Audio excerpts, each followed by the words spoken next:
Hello বন্ধুরা, সবাইকে শুভ দুপুরের অনেক অনেক শুভেচ্ছা রইল। সবাই কেমন আছো? আজকে আমি সিতেপাটি মাছ রান্না করব। মাছটাকে আমি ভালো করে ধুয়ে নিয়েছি। এখন আমি লবণ হলুদটা মাখাবো। লবণ দিয়ে দেব, হলুদ দিয়ে দেব। এখন ভালো করে মাছে লবণ হলুদটা মাখিয়ে নেব। লবণ হলুদটা ভালোভাবে মাখানো হয়ে গেছে। এই মাছের আজকে আমি ঝাল করব। রান্নার জন্য যা যা লাগবে আমি এখানটায় বেটে নিয়েছি। একটা পেঁয়াজ, অল্প একটু আদা একসাথে বেটেছি। 5-7টা রসুনকে আমি আধা বাটা করে নিয়েছি। 3টে শুকনো লঙ্কা বেটে নিয়েছি। আমি কিন্তু মাছটা আজকে পেঁয়াজ পাতা দিয়ে করব, তাই পেঁয়াজ পাতাগুলো আমি ছোট ছোট করে কুচিয়ে নিয়েছি। অল্প একটু সর্ষে বেটে নিয়েছি।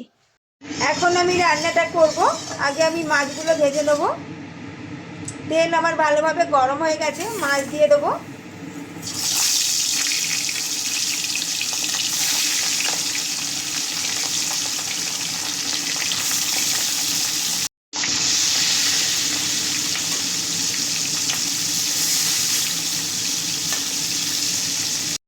এখন মাছগুলো আস্তে আস্তে উল্টে দেবো।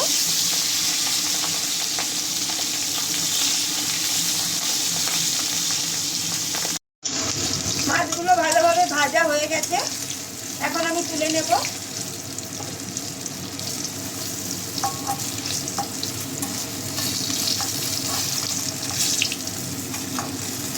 এই তেলের মধ্যে আমি কালো জিরে ফোড়ন দেব, রসুন বাটাটা দিয়ে দেব,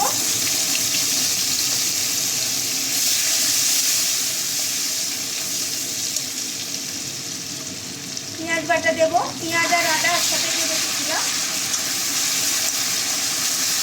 লবণ দেব, হলুদ দেব,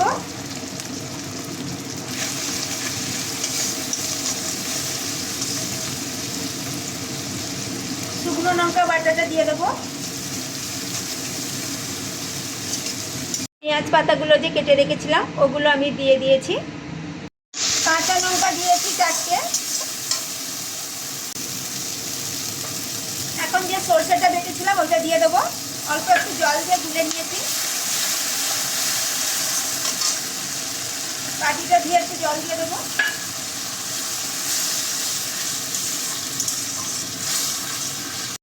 আর অল্প করে জল দিয়ে দেবো।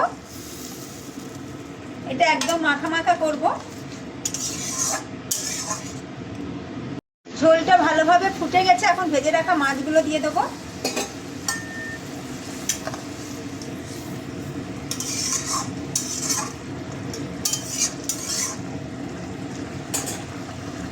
এইরকমই মাখা মাখা থাকবে, এর থেকে বেশি শুকনো আমি আর করবো না। এখন আমি উপর দিয়ে ধনেপাতা দিয়ে দেবো।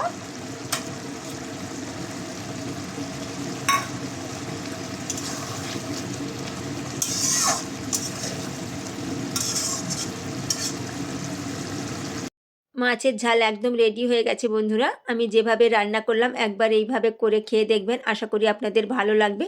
এই মাছটা পেঁয়াজ পাতা দিয়ে রান্না করলে খেতে কিন্তু ভাতের সাথে দারুণ লাগে। আমার রান্নাটা যদি আপনাদের ভালো লাগে প্লিজ লাইক কমেন্ট করো। সবাই ভালো থাকুন, টাটা।